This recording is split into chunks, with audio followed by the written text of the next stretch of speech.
Un miembro del canal me dijo, tanto hablar de Saab y se te olvida Volvo. Tenía toda la razón. Si a una persona, aficionada o no, le pronuncias Volvo, piensan en Suecia, en seguridad y probablemente en un coche familiar cuadrado y robusto. Esta es la historia de una marca que convirtió la seguridad en su religión, pero también fabricó cupés deportivos y que acabó teniendo los ojos rasgados. ¿Se puede hablar de final feliz?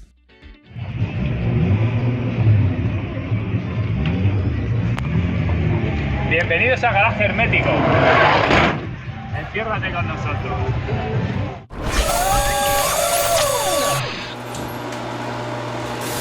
Lo que voy a decir os puede sorprender, porque la mayoría de vosotros que me seguís sabéis el cariño que tengo por la marca Saab, pero los Volvo me gustan mucho, a pesar de que son coches muy distintos a los Saab. ¿Por qué? Porque tienen algo que cada vez aprecio más, que es personalidad. Me diréis, bueno, Máximo, pero poco a poco la van perdiendo. Lamentablemente yo creo que casi todas las marcas van perdiendo personalidad. En el consultorio hablamos de si Volvo hoy día es independiente o depende técnicamente en sus diseños de los chinos. Eso lo contamos en el consultorio, porque ya sabéis que en este canal nos gusta comenzar las historias por el principio. Y la historia de Volvo es muy interesante y tiene muchas cosas y curiosidades que contar. Capítulo 1. Los rodamientos. La historia de muchas marcas de coches comienza en un taller que más o menos se va agrandando, en fin, es una historia muy repetida, no es el caso de Volvo.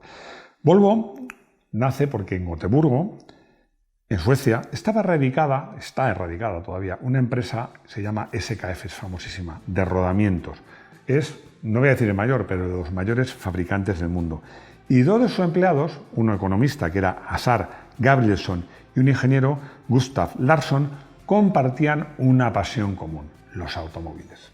Nos vamos a la Suecia de los años 20. Los coches eran un lujo y la mayoría venían importados de Estados Unidos y no estaban adaptados a los caminos, las carreteras que no eran muy buenas en Suecia y al clima. Bueno, y en ese momento, pues Gabrielsson y Larsson vieron un hueco, un nicho de mercado. Querían construir un coche sueco para los suecos, para Suecia. La leyenda cuenta que sellaron su acuerdo en una cena en agosto de 1924 en el restaurante que es muy famoso, Sturehof de Estocolmo. Y ahí, comiendo cigalas, se les ocurrió la brillante idea. SKF, que era la empresa que los empleaba, bueno, pues les gustó la idea hasta el punto que les apoyaron. También pensaron, si hacen coches, los coches tienen muchos rodamientos y también va a ser un buen negocio para mí. Bueno, les apoyaron tanto que les cedieron una de sus filiales que tenía un nombre que consideraron que se adaptaba a la fabricación de coches, que es Volvo. Volvo, que viene del latín y significa literalmente yo ruedo. Un nombre muy apropiado para los rodamientos, pero también para una marca de coches.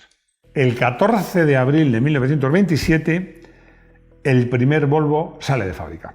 Estamos hablando del OV4 apodado Jacob, un descapotable con motor de 4 cilindros y 28 caballos. Me hace gracia eso de coches adaptados al mercado sueco y hacen coches descapotables, pero bueno, como en toda buena historia tiene que haber sucedidos, anécdotas o problemillas, y este es el caso, porque cuando sacó el coche de la cadena, se metió el ingeniero, metió primera y arrancó, resulta que el coche salió marcha atrás. Habían montado el diferencial de al revés.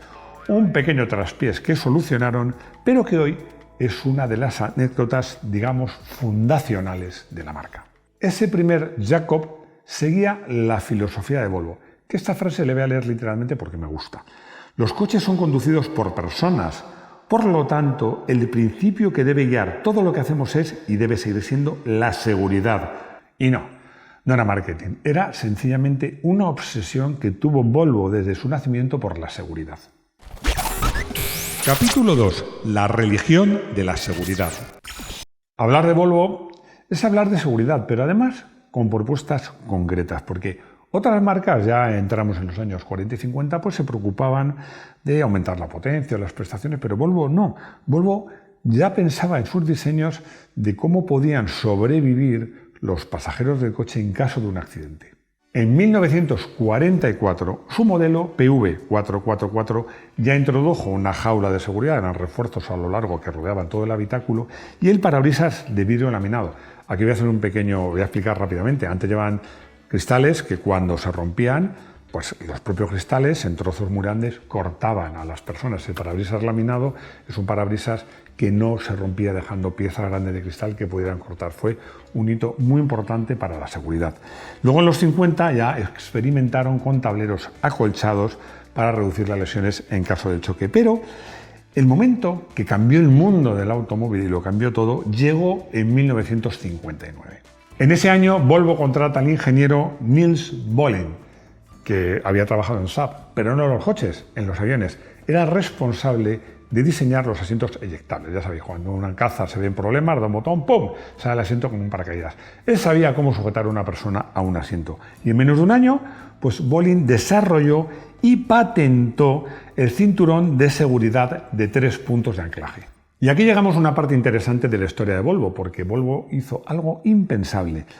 Tenían la patente de uno de los mayores inventos de la historia del automóvil. Hasta ese momento, el mayor invento relacionado con la seguridad. Podían haber intentado cubrirse de oro vendiendo esta patente, pero no, al contrario, la liberaron. Dejaron que cualquier fabricante del mundo usase gratis el cinturón de seguridad. Entendieron que era un avance demasiado importante para la vida humana como para guardárselo. Se estima que este gesto de Volvo ha salvado millones de vidas. Me he venido arriba y en el guión pone, porque es el dato que yo he contrastado en varias fuentes, que ese invento ha salvado 1 millón de vidas. Yo creo que son más, pero bueno, queda dicho. No millones, sino por lo menos 1 millón de vidas. Pero a partir de ahí la cascada de innovaciones fue imparable. En 1972, una silla infantil orientada hacia atrás. Más tarde, zonas de deformación programada, un poco, digamos, colchones que aminoran la energía que llega a los pasajeros. En 1991, el 850 estrenó el sistema SIPS, Sistema de Protección contra Impactos Laterales. En el 98, un sistema con un nombre complicadísimo, digo las iniciales WHIPS, que protegía de los latigazos cervicales, y más recientemente el sistema BLIS para ángulos muertos o el City Safety de frenada automática. Para Volvo la seguridad siempre fue una obsesión y el espíritu de la marca. De hecho hay algo muy curioso que no todo el mundo sabe, que desde el año 1970 Volvo tiene un equipo de investigación que acude a todos los accidentes reales que puede en Suecia para analizar los daños de los coches y mejorarlos en el futuro. Muchos nos preguntáis a menudo por recomendaciones para comprar un coche de segunda mano y sabéis que encontrar buenas unidades a buen precio es cada vez más complicado. Por eso quiero contaros algo en lo que llevamos un tiempo trabajando. Nos hemos aliado con Ruteo, una plataforma que agrupa ofertas muy interesantes de concesionarios. Pero aquí viene lo bueno, no os vamos a mandar allí sin más. Hemos metido manos en la masa y hemos hecho nosotros el filtro. En nuestra web, garajehermético.com, hemos creado una sección especial con una selección de coches de Ruteo que nos parecen muy interesantes. Para empezar, hemos montado una lista de coches perfectos para la ciudad, pequeños con etiqueta 0 o eco y sobre todo a precio sensato. La próxima que estamos preparando es de coches para viajar. ¿Qué otra selección os gustaría ver? Dejádnoslo en los comentarios. Si queréis echarle un ojo a los coches que hemos elegido, solo tenéis que entrar en garajehermético.com/ruteo, tenéis el enlace destacado en la portada o directamente en el link que os dejamos en la descripción. Capítulo 3. Más allá de los ladrillos. Muchos diréis, vale, Volvo ha hecho coches seguros, pero hacía coches que eran auténticos ladrillos. La verdad es que Volvo ha luchado toda su vida contra ese estigma, y aunque desde luego ha hecho familiares cuadradotes legendarios, pues como el 240, que a mí me encanta, también tiene su lado pasional y rebelde en su historia. El primer ejemplo es un coche precioso, para mi gusto, precioso, el Volvo P1800 de 1961, diseñado por el sueco Pell Peterson en el estudio italiano de Furua. Era elegante, era deportivo y precioso, y se hizo mundialmente famoso como el coche de Simon Templar, interpretado por Roger Moore en la serie del Santo. La productora quería un Jaguar E-Type, pero Jaguar se negó, y Volvo fue más lista, vio una oportunidad y cedió a la productora varios Volvo P1800. Todo un acierto. Curiosamente, este Volvo deportivo es protagonista de una hazaña de fiabilidad, porque un profesor norteamericano, Earl Gordon, compró uno en 1966 y no paró de conducirlo sin parar. Cuando falleció, el coche había recorrido 5,2 millones de kilómetros. Es el récord Guinness del coche con más kilómetros del mundo para un vehículo no comercial. Hacia el final de la vida de este modelo, Volvo fue un paso más allá y nace el Volvo P1800S, Shooting Brave, que sería algo así como coupé de caza, con portón trasero de cristal sin marco, que se convirtió en un icono e inspirada en muchos modelos de la propia Volvo, como el 480S y el C30, pero también de otras marcas. No todo fueron aciertos. En 1977, y con la colaboración de Bertone, crearon el 262C. Partieron de un sedán, le metieron un V6 y le cortaron el techo. Yo confieso que a mí este coche me encanta, pero bueno, es una cosa mía. El resultado en su época fue extraño y para muchos desproporcionado, y en cualquier caso fue un fracaso comercial. Pero hoy en día es una pieza muy peculiar y muy valorada por los coleccionistas. ¿Y las carreras? Volvo estuvo en las carreras con su Amazon, corrió rallies, pero en los 80 hizo una cosa, partiendo de su sedán 240, que tenía más o menos la aerodinámica de un ladrillo, le metió un turbo descomunal y lo apodó el ladrillo volador, y ganó el Campeonato Europeo de Turismos de 1985, humillando a BMW y Jaguar. Pero la locura definitiva, que a mí me encanta, fue en 1994, en el Campeonato Británico de Turismos, cuando Volvo no se presentó con un coche sedán cuadradote, sino con una versión familiar del 850, una ranchera de carreras. La imagen del 850 Estate en dos ruedas, en dos circuitos, es una imagen que es historia del motorsport. Capítulo 4. Tiempos de incertidumbre. A finales del siglo XX, pues los fabricantes más pequeñitos tenían las cosas muy complicadas.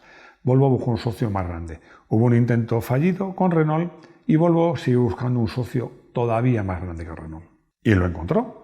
Y en 1999 Ford compró la división de coches de Volvo por, un dinero muy razonable, 6.450 millones de dólares. De esa forma, Volvo pasó a formar parte de lo que Ford llamaba Premier Automotive Group de Ford, junto a Jaguar, Land Rover y Aston Martin. Aquí va una opinión sobre esto. Asociarse a Ford en estos tiempos era absolutamente garantía de fracaso.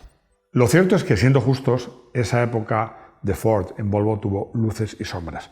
En el lado bueno hubo capital para desarrollar modelos de éxito como el primer XC90 de 2002, pero también se empezó a notar la mano de Detroit.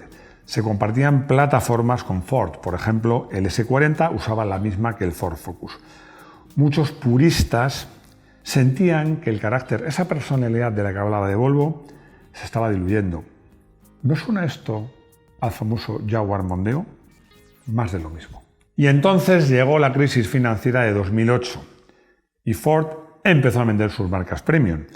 Necesitaba dinero y vendió Jaguar, Land Rover, que se las vendía a Tata, y Volvo se quedó en el escaparate esperando un comprador. Capítulo 5. El dinero llega de China. Y entonces, de donde nadie lo esperaba, llegó el dinero. Venía de China. De un fabricante relativamente desconocido aquí en Europa que se llama Geely, que es enorme. El pánico se apoderó de todos los suecos. Una empresa china que compra un símbolo de la ingeniería sueca. Muchos vaticinaron el fin de Volvo, como ya había sucedido con Saab, pensando que los chinos robarían la tecnología, pero que la calidad de los coches Volvo caería en picado. Lo que no sabían era que el fundador de la marca Geely, que insisto es un monstruo, que tiene un nombre, voy a intentar decirlo en chino, Li Shufu, era un admirador profundo de la marca. Su famosa frase lo resumía todo. Veo a Volvo como un tigre. Esto es muy de los chinos. El tigre pertenece al bosque, no puede estar en la jaula de un zoo. Tenemos que liberar a ese tigre. En 2010, finalmente, la venta se completó por la bonita cifra de 1.800 millones de dólares. Y Li Shufu cumplió su palabra. Geely hizo lo que en mi opinión fue lo más inteligente, que es poner una cantidad importante de dinero para financiar nuevos proyectos y apartarse y darle a Volvo la financiación, pero con una independencia casi total para investigar y desarrollar por cuenta propia, lo que él decía liberar al tigre. El resultado fue el renacimiento de Volvo. Con la inversión china, los ingenieros suecos desarrollaron desde cero dos nuevas plataformas modulares, la SPA y la CMA. Contrataron a un nuevo jefe de diseño, Thomas Ingenlath, que revolucionó la estética de la marca con nuevas señas de identidad, como esos faros que tienen una forma que ellos llaman el martillo de Thor. El primer fruto de esta nueva era fue el XC90 de 2015, que era una declaración de intenciones, porque era un coche lujoso, tecnológico, minimalista y, por supuesto, con el marchamo de ser el coche más seguro del mundo. Fue un éxito rotundo y marcó el camino para una gama que ha devuelto a Volvo a lo más alto del segmento premium, además haciéndolo más difícil, reforzando su identidad sueca y apostando ahora con la electricidad o la electrificación total en una especie de submarca que es Polestar. Conclusión. La historia de Volvo, yo creo que además de interesante, nos da muchas lecciones. Es una marca que nació de una empresa de rodamientos, que convirtió la seguridad en su religión y que nos regaló, y nunca mejor dicho, el invento que más vidas ha salvado en la carretera. Nos sorprendió con bellezas como el P1800, con locuras como una ranchera de carreras, sobrevivió a la indiferencia del gigante norteamericano y renació de sus cenizas gracias al dinero chino. Este sueco con ojos rasgados continúa manteniendo la identidad sueca y los Volvo de ahora creo que lo mejor que se puede decir de ellos es que siguen siendo todo un Volvo. Coche del día. Nuestro coche del día es un coche que me encanta, el Volvo 850 T5, ojo, el R, presentado en 1995, desarrollado con la ayuda de Porsche, que es un ladrillo de color amarillo chillón que escondía un motor de 5 cilindros turbo de 243 caballos y que era un auténtico misil familiar, capaz de pasar de 0 a 100 en menos de 7 segundos. Mantenía toda la seguridad de los Volvo, toda la practicidad de los Volvo, pero con un corazón deportivo que podía poner en apuros a coches alemanes supuestamente deportivos de la época. Un coche que además confieso que me sorprendió cuando lo probé. Consultorio. Llegamos a nuestro consultorio, que hay dos preguntas muy interesantes. Juan, que se declara fan absoluto de los Volvo y los Saab, de hecho firma como el vikingo veloz, me hace una pregunta muy interesante porque él dice que le fascina el 850 del británico de turismos, el familiar de carreras, y pregunta: ¿usaban la ranchera por alguna ventaja aerodinámica o fue puro marketing? La respuesta es que fue puro marketing, al menos para mí una genialidad de marketing. Es cierto que el equipo de TVR, Tom Wilkinson Racing, descubrió que este coche tenía una mínima ventaja de carga aerodinámica, pero sobre todo lo importante era el impacto publicitario, porque nadie había competido a ese nivel con un coche familiar. Y esa campaña y esa imagen del coche familiar volando por los circuitos, pues consiguió que se asociara a Volvo con los familiares cuadrados, pero también con cierta audacia e incluso, si me apuras, con un cierto sentido del humor. Ramón hace una pregunta clave. Me pregunta si tras la compra de Geely, Volvo utiliza tecnología china o tienen independencia total. La respuesta es que, esto no es blanco y negro.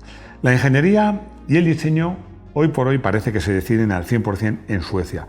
En todo caso, la independencia es muy alta. Sin embargo, para ser más eficientes, lo que sí hay es colaboración. Ambas compañías han desarrollado conjuntamente plataformas modulares como la CMA, que usan tanto el Volvo XC40 como modelos de otras marcas del grupo Geely. Es una sinergia que yo considero inteligente, que permite a Volvo mantener su identidad y a Geely beneficiarse de la ingeniería sueca. Es verdad que esos comentarios diciendo que me olvidaba de Volvo me han afectado. Es verdad, me había olvidado de Volvo, que es una marca que me gusta. Así que yo creo que ahora hemos hecho justicia porque, como veis, es una marca muy interesante, yo diría que incluso generosa con todo este tema del cinturón de seguridad. Espero que os guste, ya sabéis que os leo en comentarios. Dadnos like si os ha gustado. También podéis dar dislike. Si no estáis suscritos, no sé qué esperáis porque es gratis.